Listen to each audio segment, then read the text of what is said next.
Welcome to Around the Writer's Table, a podcast focusing on the crossroads of creativity, craft, and conscious living for writers of all ages and backgrounds. Your hosts are Gina, Melody, and Kimbu, three close friends and women of a certain age who bring to the table their eclectic backgrounds and unique perspectives on the trials, tribulations, and the joys of writing. So pull up a chair and get comfortable here around the writer's table.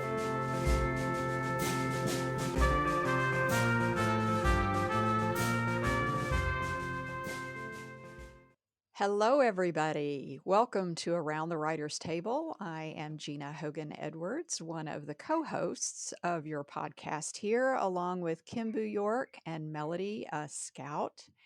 And today we are going to be talking with Melody, continuing a conversation that started in our last podcast when we interviewed her a little bit about her work. And we're going to dive deeper into that now in talking about the 5 seasons. So, Melody, would you like to kind of lead us into this conversation today? Well, thanks, Gina. I would suggest going back and re-listening to the previous podcast because it'll flesh things out a little bit for you. But briefly, I wanted to go over sort of the precepts of uh, the structure that we plan to use when we're talking about the writing process. It actually comes from my book, Soul of the Seasons, which is based on 5-element medicine, which is a part of traditional Chinese medicine. And in traditional Chinese medicine, the ancient masters who studied the outer world and reflected on how the seasons and the changes in the outer world reflect things going on in our inner world. And they noticed that each season element, so to speak, had certain qualities. So, for instance, in spring, the fundamental element of spring would be wood, which signifies new growth, boundaries, the emotion of anger, and wood represents the plant world, which is about being flexible yet strong, with um, also qualities of planning and good decision making. Summer's element of fire comprises of warmth, the community, passion, and the maturation process. And it includes the emotion of joy. In harvest, or what some call the Indian summer, represents the element of earth and offers us abundance, nurturing, the essence of mother, and the emotion of sympathy, or the ability to have compassion and understanding for others on the deepest level. The season of fall, represented by the element of metal, is sharp and brittle element, but it efficiently separates what is of value from what is no longer useful. It's a season to both receive divine inspiration and to let go of what no longer serves us. And understandably, the core emotion of fall would be grief at the letting go. Winter's element of water is where we go to hibernate, to rest, to face death, and to gestate new life. This is the womb of creativity, and this is where the seeds of our new visions fall for spring. The core emotion of winter is fear, which keeps us alert to possible danger and also able to act when needed. So the masters treated these as archetypal beings, a presence almost. And as they talked about them in terms of beings, and we can draw on this as in our creative process. And we'll learn what it looks like to move with and respond to each season, and in both balanced and imbalanced ways. So that's just a brief overview of the 5-element process. And if you want to learn more about this, of course, you can go to my website, Soul of the Seasons. It's hyphenated between each word.com. And I have a blog post, and you can read about it more in my book.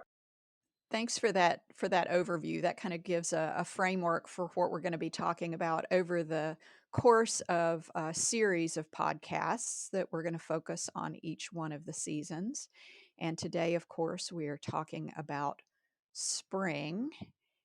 And I have a confession to make, which is that I often tend to get stuck in this season. And our conversation today is going to kind of cover how spring relates to inspiration and creativity. And you will learn more about that as we continue our conversation today. Kimbu, is there anything that you wanted to say? I didn't even give you a chance to say hello this morning. Hello this morning. It's Kipu. I am deep in the midst of editing one of my books. So I tend to be kind of brain dead a little bit right now, a lot. So thanks for putting up with me. But I was just listening to Melody as she went over these parts. Now, the book itself is not specifically focused for writers or creatives necessarily. It's really excellent for encompassing conscious living. It's just something important that one of our focuses here on the podcast. But we love when we get together, when we're not on a podcast and we're talking about these things, we really love talking about how it can apply to creativity and writing in particular for most of us.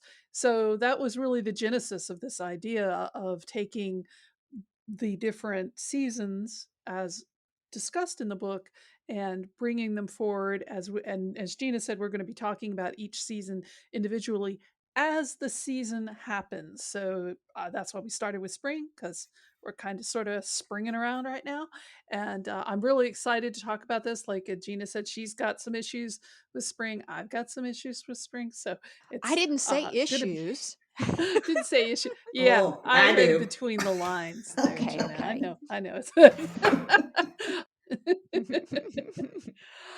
So I'm gonna hand it back to Melody so that can you give us a little bit more insight into spring, since that's the topic we're having today, and kind of give us a look-see into what issues you think creatives like us might be dealing with. I know we've got a couple of examples on deck that we'll talk about later, but let's get to the meat of it. Talk about spring, Melody.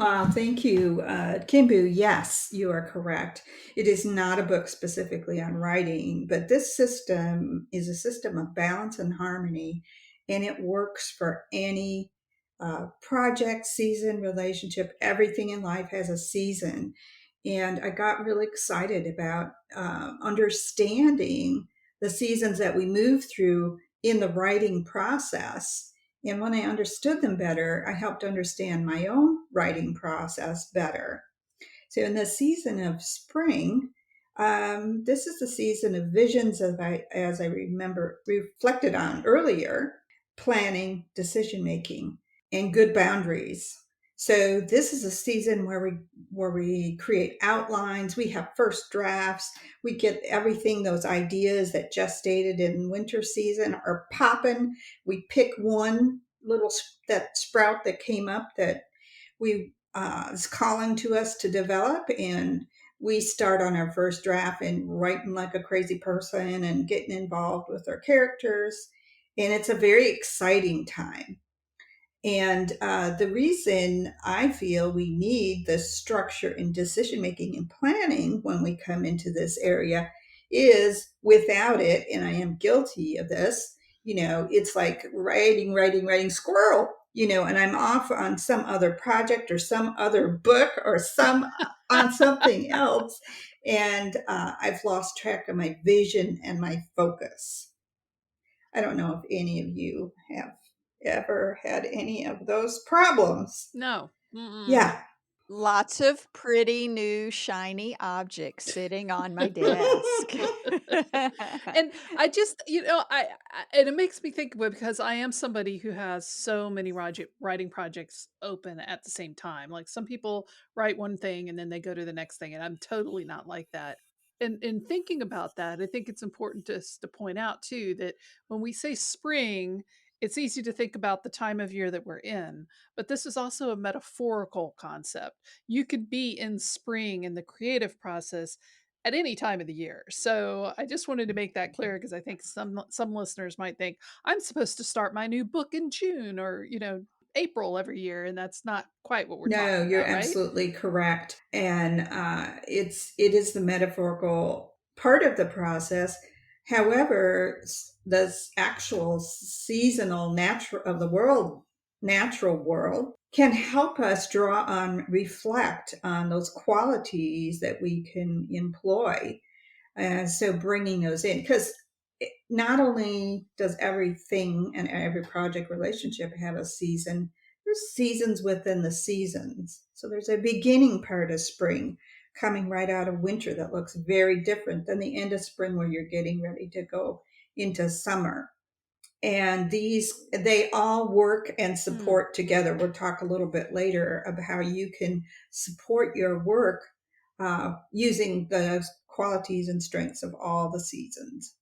So, one of the things I am personally challenged with in the spring process is I tend to get all juiced up with a new creative idea. I see the big vision. I see where it can go. This is very exciting. I love my characters.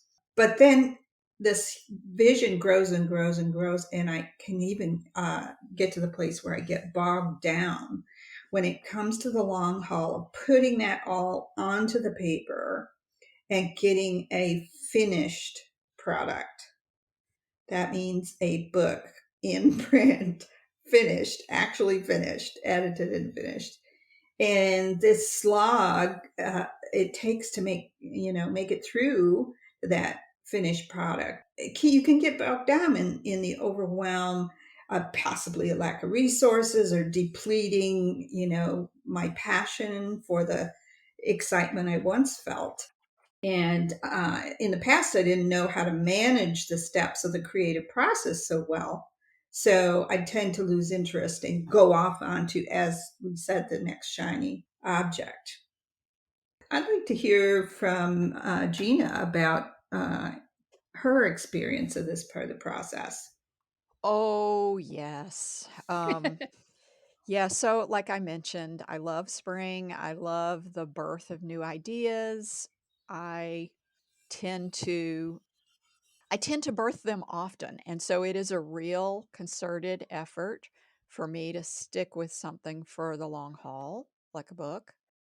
I was working with my creativity coach trainer a number of years ago, and I've been working on a novel off and on for quite a long time. And I had probably two-thirds of it written from the front. And then I had four different endings, four different possibilities. And then I had a little chunk in between that I needed to connect those. And because I couldn't decide what I wanted that ending to be, I couldn't write that missing chunk. I couldn't even approach it because I didn't know what I was shooting for. And I'm the kind of writer that needs that, I have come to learn. And so, the best advice that I have ever received in terms of writing coaching was when um, Dr. Maisel said to me, "Would you just pick one? All you need to do is pick one. It's, there's no right or wrong answer here. Any of those endings could potentially work. And if you pick one and you write toward that ending and you find you don't like it, then you can go pick another one. But you're never going to move forward unless you pick one." So that whole idea of making choices and decision making that has to go along for us to have some balance in spring is something that apparently I'm challenged with. I think from talking to a lot of fellow writers, you are not alone in that challenge at all. Remembering, the element of spring is wood, strength with flexibility. I created certain boundaries for my writing process when I was in the middle of my 8-year journey writing Soul of the Season. And I was lucky enough to be gifted a retreat out at a farm in rural Maryland. And so I created a schedule for my writing process. I had nothing to distract me. So I'd get up, I'd eat, I'd have a meal. I would settle down from this hour to this hour and do some writing. I'd take a break for a lunch, possibly a nap. I'd get up and I'd write further. Well, one day I woke up and it had snowed like a foot the night before. And the new snow, it had all cleared off and it was bright and sunny out. And the new snow was just gorgeous out on there. And I kept getting called to come out, to go outside and play in it. I love walking in the snow. And but I would say, my schedule, which I had dutifully printed out and put on the refrigerator. I'm like, but my schedule doesn't allow for me going out and playing in the snow. And I remembered, strength and flexibility, that I need to support myself on all levels. And this is something that I'm passionate about and have fun with. So got my boots on, went outside, went for a walk in the woods, and just was being in that season of winter and recognizing the life that still lives within winter and the things that we have to die to in our writing process or within us personally to move on to the next level. And, it opened things up so much for me. I was able to write a whole chapter in my book on it. So, being too attached to your planning and your boundaries and decision making can have its drawbacks as well. Well, the things that I have learned about from talking with you about spring and from reading your book, in terms of, the ideation, creation stage, versus the actual doing and the hard work, and how sometimes that work may not look like we think it's going to look. And, Oh, what you yeah, told us yeah, about that's so true. going out in the snow, that fed your creative process and your movement forward in a way that you didn't anticipate. And so being open to those kinds of things, and like you said, not being so strict about a given schedule, having the devotion to our writing process, yes, but not being so rigid that we don't that we end up missing opportunities that could move us forward in ways that we don't anticipate.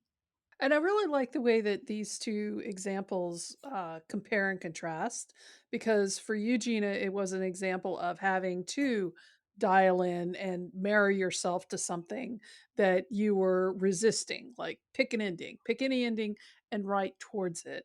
Whereas for Melody, it was don't be tied to the schedule that's stuck to the refrigerator, and instead go out and explore the natural world and be inspired by that. It's two versions of inspiration and being motivated by that inspiration, and yet they're so connected in regards to being flexible and respecting boundaries and knowing when to apply those boundaries. So I was just something I was thinking of when you were both talking. And the self-awareness that it Mm, takes to recognize which path is best for you too. That's a big key in mhm. all of this is becoming more self-aware of yourself as not only as a person, but your Ugh, writing no. Ugh, process. bleh. Because how else would you know what you really need if you're just married to your to-do list? And I have to Mhm. really be generous with myself because discipline has been a dirty word to me for a long time. And ew, structure, meh, meh, outline. Speaking of which, you had a really interesting story about outlining, which is a form of structure in the writing process. Kimbu, can you tell us about that? Yeah, Yeah, I Kimbu the hate it. pantser. Yeah, that's me. I'm a pantser. I've been a pantser for most of my writing life. I talk about in one of my own podcast episodes a situation where I had where I kind of learned that I was a pantser, and I'm going to intro with that because I think it fits into where we're going with this conversation and me learning about boundaries and reframing boundaries and being creative. Was that back in the 90s, before like the internet was a thing and you wanted to learn how to write, you would go to Borders bookstore or Barnes and Nobles, and you'd sit down in the writing section, you'd pull the books off the shelf, all of them, and then go through them looking for advice. And of course, there was a lot of advice on how to outline your book. So, had a great epic fantasy story idea.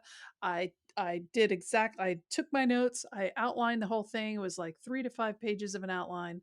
And at the time that it was done, I was done with the story. My brain considered it written because I had written the whole outline and it was a very intricate outline. I learned my lesson the hard way, which was that I couldn't do things the way other people were telling me to do them. Fast forward 25 years, and I've been a pantser most of the whole time. I will eventually do outlines, usually in the post process when I need to figure out where the beats are in the story, if I'm fixing and editing. But I just sit down, I have an idea where I want it to go, and I start writing. And what Melanie is talking about is that recently I switched over to learning dictation for my writing, both for productivity and also ease on my joints as an accessibility issue. I am getting older and typing a lot can get painful. So I wanted to explore dictation, and it's very different. It's not sitting down at the typewriter. One dictation coach that I talked to was very helpful when they said, "Well, do you remember how long it took you how to learn how to touch type?" Well, that's not going to take as long to learn how to do dictation well, but it's still going to be a learning curve. So it has been a learning curve. And the most shocking thing to me about it is that what I learned is that I need to outline for dictation. It was just- Gina was there the day that I really realized this. I think we were at our co-writing or our co-working thing at Domi, and I was basically like putting my head on your shoulder and crying about it because I'm like, I don't know how to outline. What is this boundaries thing you're talking about? What is this making a list of things that happen and I'm supposed to know beforehand how it goes? But for dictation, as a completely different type of activity for my brain, I had to be open, and this kind of circles back around to the flexibility idea and the importance to that to the creative process. Is I couldn't do it the way I had been doing it. If I want to dictate a story, I have to maybe not have the whole thing outlined, but I need to know what that scene is going to be. I need to know who the characters are in it, what they're talking about, where they're going, where they're going to get to, and the setup for the next scene. And that has been a really tough learning curve for me. But when I do it, I can dictate a scene very well and very fast, which was kind of the goal. So it's definitely been a learning process. Yeah.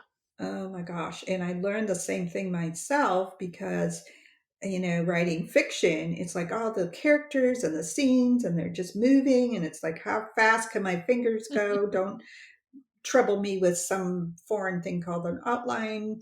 I won't be having any of that. However, the novel I'm working on now is roughly based on the life of my grandmother and great grandmother. So I want to have some of that as a sort of the bones of the story. And also, it's a bit historical. So I really did have to create an outline and a timeline of when things were happening and how that influenced the characters. There's just no way I could have kept that all in my head as I moved my story forward. So, in that way, structure was my friend. My friend. Hmm. I do that with world building because I do a lot of Oh, fantasy and science fiction, and you can't keep it all in your head. You can't. Like I'm sure Gina's just laughing at us because her novel is entirely historical for 20th century. God, what century are we in? Uh, so you've been doing a lot of similar Yeah. things on research and structural and building the bones of the story around those facts. And as I'm listening to both of you, talk about your challenges and experiences, my brain is going off in a million different directions. You're talking about world building, you're talking about character development, just the storylines in general uh, that pantsers tend to just let flow.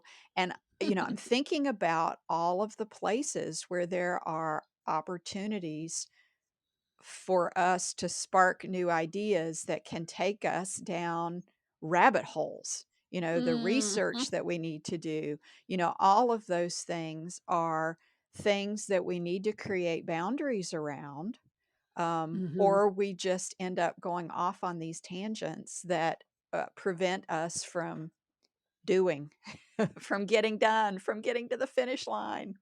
Let's not even talk about tvtropes.com. That's just a dangerous place to even go near, Don't even or, tell me. it's Don't want to know. yeah, I was listening to, an author recently. Is like, "Yeah, if you get stuck on ideas, just go to tvtropes.com and you'll get some great suggestions on tropes to use in your story." And, like, I was like, "No, don't do that. You'll never be seen again." It's just a rabbit hole but you're right as far as, and I'm certainly prey to that with my fictional world building, which I almost love, uh, more than actual writing. I could just write encyclopedias for fun about places that don't exist. Sounds like a good time. But it's easy to get, and I'm thinking of spring, and I'm thinking of, the burst of energy and life and excitement, and be like, wow, things are popping up all over the place. And I'm just gonna dive right in. And then, 6 hours later, you haven't eaten and you haven't written, and it's like it can come back and bite you. Is what I'm saying here. Absolutely. You bring up a really good point. So, how do we sustain that enthusiasm and excitement of what our first visions and Mm. when we first started on it? And I'm glad you brought up the point of being fed, because food is only one way to nourish ourselves. We need to be nourished intellectually, we need to be nourished with friends and family, joy and laughter. We need to be nourished with downtimes. We need to be um, nourished by remembering beauty and those things that inspire us. What do you draw on for nourishment? Let's start with you, Gina. I'd like to know what you draw on for nourishment during your writing process. As much as it sounds like it might be a distraction, the thing that I have found that works the best for me, and I've mentioned this in a lot of different ways over time, is walking outside in nature by myself. Specifically being by myself so that I can go inside, so I can hear myself thinking. Just giving myself that space and time sometimes is either a necessary break from the creative process or a change in, my physical venue oftentimes will bring about other ideas that if I'd stayed behind the computer screen wouldn't have come to me. Mm, yeah, that's a good one for me too. And fresh air, Yeah, the physical aspects of it too, the movement, the fresh air. So it serves me in a lot of ways. absolutely. How about you, Kimbu? Sounds awful. Ugh. Fresh air, being outside. I'm like, I don't. Wow, you too, you weirdos. uh, Obviously, going for a walk is not what I do. I walk my dog, but that's about it. I was thinking as you were asking this, and as Gina, as you were answering, like, what is the cycle? What is the process for me to stay engaged in the creative process, right?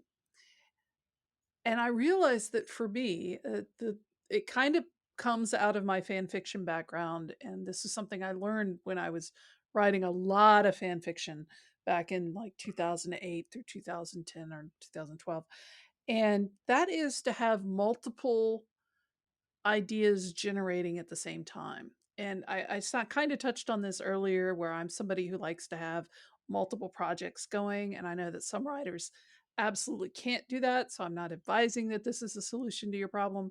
But for me, if a story, if I'm coming into the drudgery aspect of a story, or I'm feeling the creative spark dim, I don't fight it. I go and I actually just work on a different story, one that does excite me. And it sounds kind of like the squirrel chasing the nut around the yard, and then there's another nut, and then there's another nut. But what I found is that engaging with the creative process encourages the creative process. And even if I'm working on a story and then I work on a different story, at some point I'll circle back around to the story that I had been working on and had lost interest in or had found difficulty with and go, oh, that's right. That's what I needed to do with that story. Oh, this is great. It's going to be so exciting. I can write the next scene now. I know what's going to happen. And so for me, it's just constantly engaging in that cycle and that process and keeping that alive. I think that's what I do the most. I mean, there's a lot of other small things I do. I love reading nonfiction. It's a great resource for ideas about the natural world as opposed to out walking in it in the sun and the heat and that sort of thing. No, but I'll listen to books about it. I really love listening to things about nature. Well, I personally do a bit of a combination of the two. Sometimes I do need to be out in nature Oh, interesting. and just completely step away from the whole writing process for a moment, have some downtime. But I also need to engage with what you were talking about, is maybe engage with your community at times. Um, and talking to other artists and writers who inspire me, encourage me, support me, I think is really helpful. Get my, juices flowing, my ideas sparking again. So I kind of draw on both of those to help keep me going. I'm glad you brought up the community aspect, Melody, Mm-hmm. because I think we don't give that enough credence. I think that we're introverts, a lot of us by nature. Not everybody, of course, who writes is an introvert, but I think that for the most part, we think of writing as a solitary experience, and we don't give the way that a community can nourish and nurture us enough credit sometimes. So I'm glad you brought that Mm-hmm. up. Oh, I totally agree with that. Totally agree Absolutely. with that. And Gina and Kimbu and I, get together on a irregular basis, and we always have some, new ideas that pop up or fresh ways to look at old ideas. Um, and I just find that so helpful. Um, in Five Element, it's recommended to draw when you get stuck or in a difficult part of the process, to draw on the qualities of all of the seasons, all of the elements to help support you and move you forward. So we talked about the things in spring that helped us move forward in the season. And the other seasons, so if we're talking about the writing process, the season of winter covers new characters, new worlds, maybe new story ideas. That can be kind of exciting, but it's also a quiet time, a down time, not a time for doing, but let things bubble up for you. Um, you can literally sleep on it. When I finished my, manuscript, I don't know how many drafts that was, but when I was in the place, I was send it off to the final before I sent it off to the final edit with Gina. I literally printed out my 400 some page manuscript and put it under my mattress and slept on it for 3 weeks. And just, You literally slept on Mm. I it. That's literally adorable. slept on it. You know, I needed to let it go from the conscious mind because um, in that season of winter, there's a lot that goes beyond on under the surface of our awareness. This is where curiosity and creativity bubbles up, and um, if we knew everything, there would be no reason for writing. There would be no reason for romance or the curious mind, because how boring, we would already know it all. There would be no this exploration of new worlds and creating fantasies and all the fun stuff that goes on with it. So our downtime is really important. In the season of summer, it's a lot is happening during that time. We're pounding our work into shape, and we're trying to, mature it, so to speak, to get it in out from the first draft where it was like throwing everything out on the table, including the kitchen sink and the dog and the cat and whatever else landed, and then putting it in a way that it is cohesive and it flows and it makes sense. And that's also the season of our passion and joy. And included in that is our sense of community. And we can draw on our community to help support us, as we just talked about, and to remember why we got excited about our vision or our story idea in the first place. And the season of harvest is kind of this season. It's short, short in the natural world, and it's often short in our inner worlds because it is a stage of completion where everything's done. The last edit has been done, the last revision is done. And it's this place of sweet satisfaction in knowing we have put our heart and soul into it. We've created this work, and we can be nourished by it, and we can send it out where it can be offered for nourishment for others. The following season of fall is important during this process because this is I talked about the metal, the knife, the thing that cuts away. So this is when we need to let go of something to separate what's really valuable in our writing process. I had 100 and some thousand words in my manuscript, and feared my readers would get carpal tunnel just trying to lift my book. So I had a lot of cutting to do during that process. And this is also the season where it might be good to bring in a trusted friend. And I emphasize trusted friend, somebody who understands the writing process. And your genre would be helpful too. If it's closer to the final draft, it may be the time where you might ask a beta reader to help with that. So these are all the things, and we're going to talk about all these seasons in coming episodes, and we'll talk with each one more fully so you get a better understanding of them. But to remember, they're all supporting us all the time. I'd like to jump in because you just downloaded a lot of information there, Melody. That was a lot. I But did. we will have a worksheet. Yeah, we're gonna have a little worksheet for each when we do these particular episodes. There's going to be something for you to download that's going to give you a description of the season. In this case, it's going to have a description of spring. It's going to ask you some questions about either challenges or things that you appreciate for that season in your writing life. Again, this is going to be a worksheet focused on your writing life. And then we're going to have Melody, not we, this is definitely going to be for Melody because I would know what to tell you. But she's going to give you, just like she went over the seasons right now, about different aspects of it, helpful prompts questions that you can ask yourself that are come from the other seasons and bring it into the season that you're currently dealing with or that we're talking about, and can help you maybe get a better focus on the issues that you're having, or even find the right questions to ask to find solutions to the problems that you're having. So we will have that available. It'll be a download on our website, aroundthewriterstables.com, for the page for this particular episode.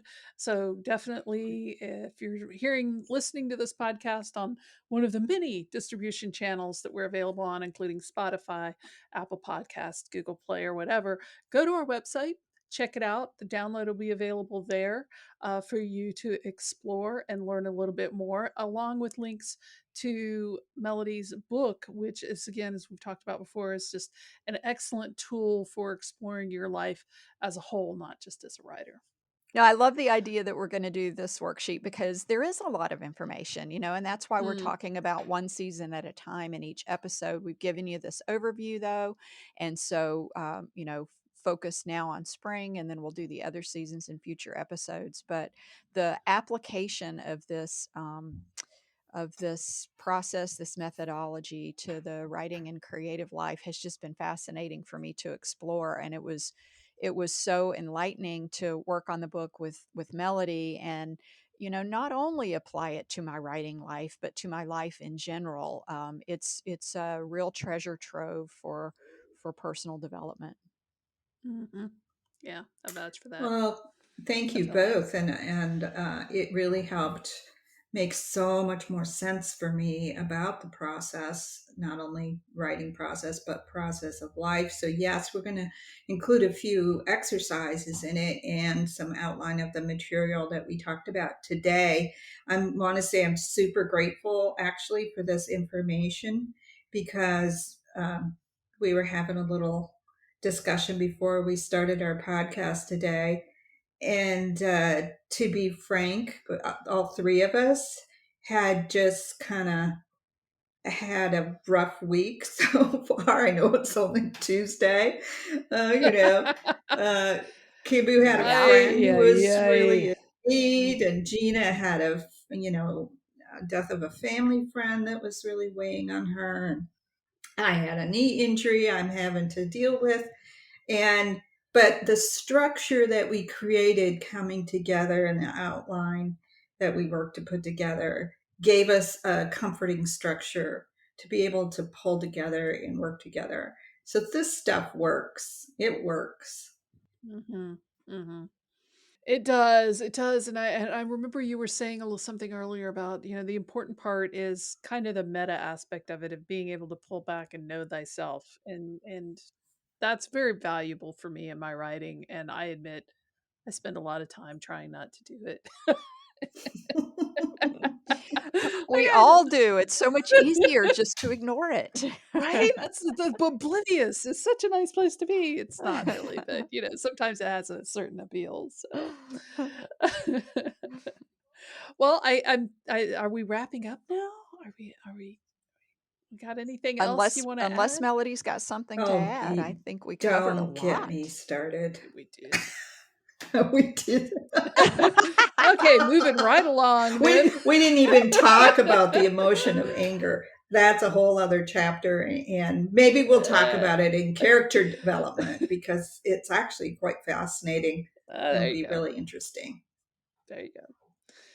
And that's the interesting part of this whole system, is how it can apply to different aspects of the writing process, not just as a whole. So I am looking forward to our future podcasts about this. Next one is up is going to be summer, which we're not doing next month. We're going to be doing the month after that. So in July, In the summer. uh, in the summer, right? Definitely in July in Florida, it'll be summer for sure.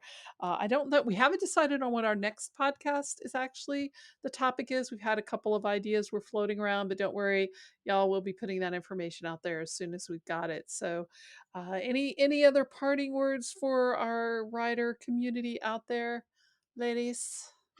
Just No. appreciation for listening and letting us come into your ear for 45 Mm-hmm. minutes or so. Oh, I wanted to just add that we would love to entertain your questions about this or any other podcast. I believe there's a Yeah. link on our Mm-hmm. webpage where you can submit your questions, and we'll take a little time in our next podcast to answer any questions that people have dropped in. Yeah, there's actually a comments section at the bottom of the main page. You can just scroll Mm-hmm. down and put your questions or your comments in there. Yep. That's it. Yep. Excellent. Aroundthewriterstable.com. Ta-da! All right, y'all. Well, I really appreciate the conversation as always, and I guess we'll be seeing each other on the flip side, so to speak. Thank you for joining us. Thank you, ladies. Bye, everybody. Thanks for joining us around the writer's table. Please feel free to suggest a topic or a guest by emailing info@aroundthewriterstable.com. Music provided with gracious permission by Langtree. A link to their music is on our homepage at aroundthewriterstable.com. Everyone here around the Writer's Table wishes you joy in your writing and everyday grace in your living. Take care until next time.